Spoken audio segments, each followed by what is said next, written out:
এবং আমার পরিবারের সকলের ব্যাংক হিসাব জনগণের জন্য উন্মুক্ত করে দেওয়া প্রয়োজন, যাতে করে এই বিষয়গুলো নিয়ে কেউ কোনো ধরনের বিভ্রান্তি তৈরি করতে না পারে। আমি গতকালকে যদিও বলেছিলাম যে আমি আমার ব্যাংক অ্যাকাউন্টের স্টেটমেন্ট পাবলিশ করব, কিন্তু পরবর্তীতে ভাবলাম যে আমার পরিবারের সকলের ব্যাংক অ্যাকাউন্টের হিসাব সহ উন্মুক্ত করি, যাতে এই বিষয়গুলো নিয়ে আর কোনো প্রশ্ন অবশিষ্ট না থাকে। আমি একটু আমার ফ্যামিলির যেই ব্যাংক হিসাব গুলো আছে সেগুলোর একটু সামারি যাই, তারপর আমার ব্যাংক অ্যাকাউন্ট গুলোর ব্যাপারে ডিটেইলস দিব। এই সবগুলো স্টেটমেন্ট আপনাদেরকে আমাদের যে গ্রুপ আছে সেই গ্রুপের সফট কপি গুলো আপনাদেরকে সেখানে প্রোভাইড করা হবে, সেখানে আপনারা আরো বিস্তারিত দেখে নিতে পারবেন। এখন আমি সামারিলি বলছি, যেহেতু অনেকগুলো অ্যাকাউন্ট। আমার বাবার 5টা অ্যাকাউন্ট আছে, এর মধ্যে salary account, active account, savings account এবং কারেন্ট অ্যাকাউন্ট রয়েছে। তার মধ্যে 5টা অ্যাকাউন্ট মিলে মোট ক্রেডিট আছে 5,47,711 টাকা। কিন্তু আমার বাবার সার্ভিস লোন আছে, তিনি যেহেতু শিক্ষক, তিনি 10 লাখ টাকার একটা সার্ভিস লোন নিয়েছিলেন, যেটা প্রতি মাসে কেটে ওনার স্যালারি থেকে কেটে নেওয়া হয়। সার্ভিস লোন এখনো পেমেন্ট বাকি আছে 6,39,746 টাকা। সুতরাং যা ক্রেডিট আছে সেটা যদি বাদ দিই আমরা, তাহলে তিনি এখনো 82,035 টাকার মতো দেনায় আছেন আর কি। আর আমার মায়ের একটা অ্যাকাউন্ট আছে, সেখানে 21,154 টাকা আছে। আমার স্ত্রীর একটা অ্যাকাউন্ট আছে, সেখানে 613 টাকা আছে। আমার নিজের 2টা অ্যাকাউন্ট আছে, দুটার মধ্যে একটা আমার ব্যক্তিগত অ্যাকাউন্ট, সেটা হচ্ছে জনতা কোন ব্যাংক, এটা সোনালী ব্যাংকে, সেটাতে এটা আমার সেভিংস অ্যাকাউন্ট, এটাতে 9,930 টাকা আছে। আর আরেকটা হচ্ছে আমার স্যালারি অ্যাকাউন্ট, যেটা আমার গভর্নমেন্টে থাকা অবস্থায় স্যালারি সহ গভর্নমেন্টের আরো যেই টিএডিএ সহ যেই লেনদেন, সেটা এই অ্যাকাউন্টের মাধ্যমেই হতো। এই অ্যাকাউন্টে আমি একটু ডিটেইলস বলে রাখি, আমি 16 মাস দায়িত্ব ছিলাম। 16 মাসের স্যালারি 1,65,000 করে গড়ে স্যালারি এবং ভাতা সহ এর আশেপাশে কম বেশি করেছিল। এবং আমি 5টি বিদেশ সফরে গিয়েছিলাম। বিদেশ সফরের যে টিএডিএ বিল সরকারের পক্ষ থেকে দেয় আপনারা জানেন, সেটাও এই অ্যাকাউন্টে এসেছে। সেটা গড়ে 4-5 লাখ 6-7 লাখ টাকা করে হবে 5টি বিদেশ সফরের।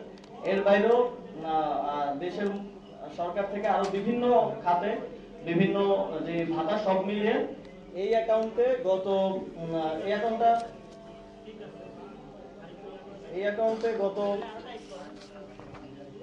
এখন আছে 9,78,626 টাকা।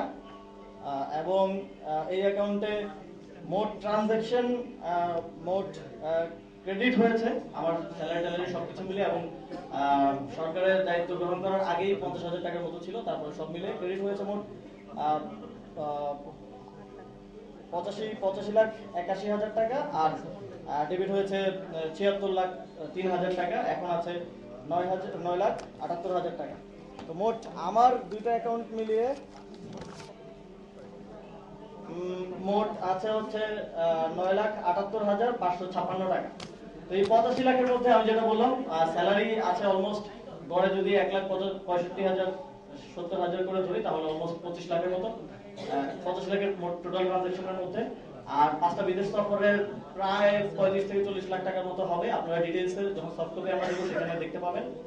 এবং এর বাইরেও আরো নানা সরকারের ভাতাদি এবং অন্যান্য আরো খরচ। এবং এই অ্যাকাউন্টে আমি ক্লিয়ার করতে চাই, এই অ্যাকাউন্টে শুধুমাত্র যে টাকাটা এসছে পুরোটাই সরকারের যে মন্ত্রী পরিষদ বিভাগের একটা সাইট আছে আইবাস প্লাস প্লাস, যেটা দিয়ে মন্ত্রীদেরকে এবং সচিবদেরকে স্যালারি প্লাস অন্যান্য যে ইয়াগুলো দেওয়া হয়, শুধুমাত্র সেখান থেকেই টাকা ক্রেডিট হয়েছে। এর বাইরে থেকে অন্য কোনো উৎস থেকে টাকা ক্রেডিট হয়নি। এই পুরো লেনদেনটাই সরকারের সাথে, এবং এটার পুরোটার রেকর্ড মন্ত্রী পরিষদ বিভাগে আছে, আপনারা সেখান থেকেও চাইলে নিয়ে নিতে পারেন। তো এটা হচ্ছে সামারিলি আমার এবং আমার পরিবারের মোট 9টা ব্যাংকের যে তথ্য আছে সেটার হিসাব। যদিও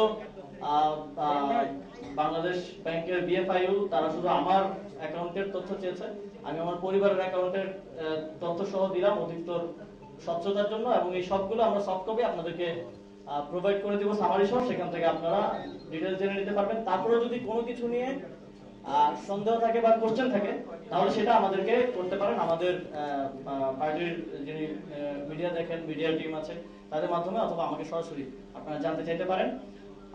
এই হিসাবটা দেওয়ার উদ্দেশ্য হচ্ছে আমরা একটা স্বচ্ছতা এবং জবাবদিহিতার মধ্য দিয়ে যখন দায়িত্বে ছিলাম তখনও কাজ করেছি এবং এখনো কাজ করছি, এবং সামনের দিনেও জাতীয় নাগরিক পার্টি স্বচ্ছতা এবং জবাবদিহিতাটাকে সর্বোচ্চ গুরুত্ব দিয়ে কাজ করবে, এটা আমাদের একটা অঙ্গীকার।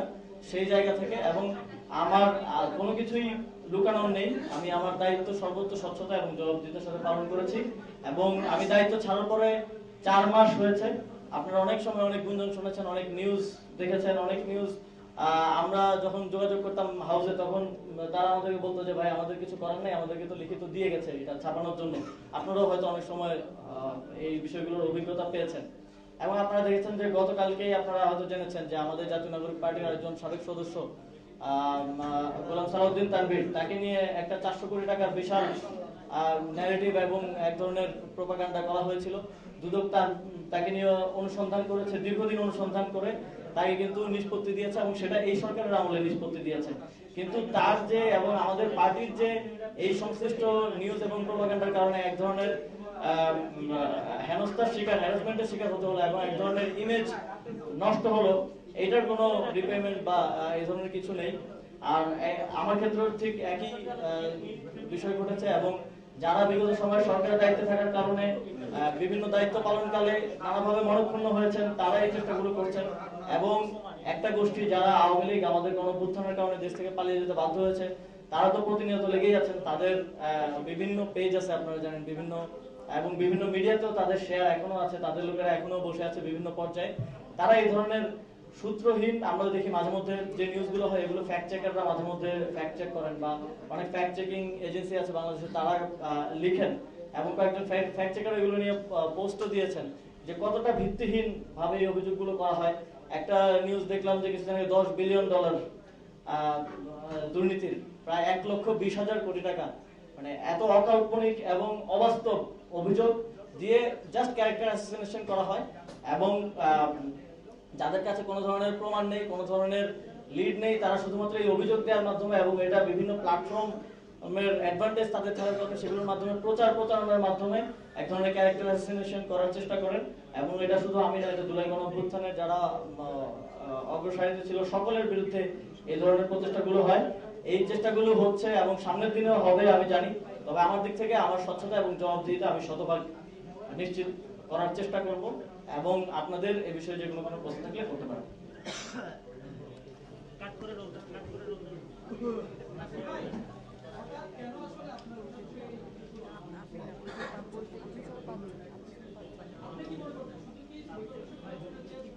আপনার একটু পরিচয়টা। জি, আমি আপনারা দেখেছেন আমি পদত্যাগ করেছিলাম। পদত্যাগ করার আগে অনেকে অনেক জায়গায় সোশ্যাল মিডিয়ায় বিভিন্ন ভাবে বলছিল যে পদত্যাগ করার পর এটা হবে, এটা হবে, এটা বের হবে, এটা বের হবে।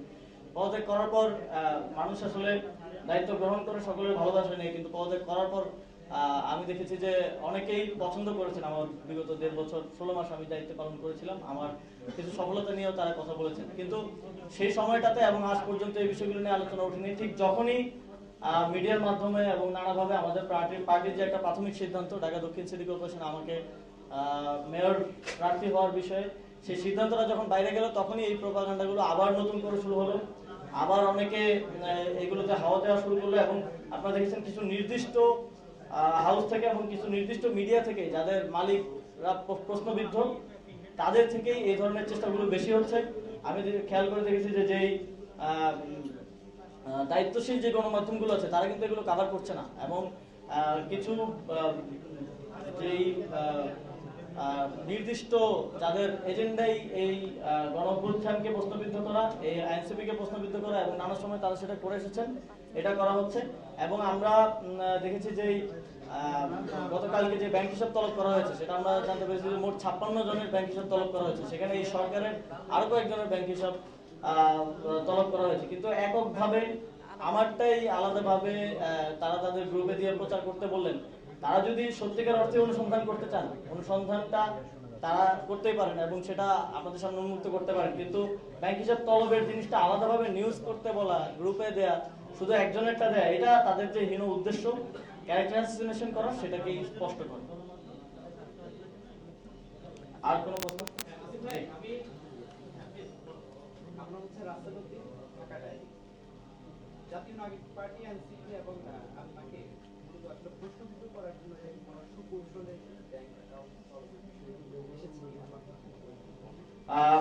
আমি এটা একটু আগে বললাম যে নির্বাচনের বিষয়টা সামনে আসার পর থেকে এই চেষ্টাটা হচ্ছে, এবং আমি মনে করি কিছু গোষ্ঠী খুব পরিকল্পিতভাবে এটা করছে।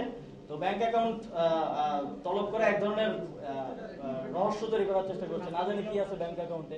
সেজন্য আমি আজকের মধ্যেই 9টা ব্যাংকের স্টেটমেন্ট আমার পুরো ফ্যামিলির, আমি আজকে সারাদিন এটা কালেক্ট করেছি। আমার ফ্যামিলির লোকজন তারা নিজেরা গিয়ে কালেক্ট করে নিয়ে এসেছেন। আমি পুরো বাংলাদেশের জনগণের সামনেই পরিষ্কার করে দিলাম, যাতে করে কোনো সন্দেহ না থাকে।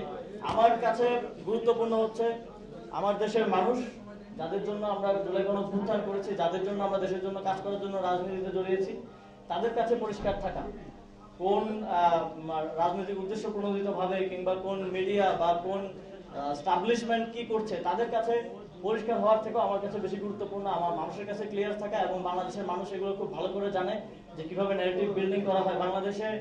এদেশেই পুরো মিডিয়া স্টাবলিশমেন্টের মাধ্যমে এবং বিভিন্ন এজেন্সির মাধ্যমে আপনারা জানেন যে বেগম খালেদা জিয়াকেও এতিমের টাকা মেরে খাওয়ার উপাধি দিয়ে জেলে রাখা হয়েছিল। এদেশে এগুলো সম্ভব, কিন্তু বাংলাদেশের মানুষ জানে যে সেটা মিথ্যা ছিল এবং সেই ন্যারেটিভ সাকসেসফুল হয় না এই দেশে।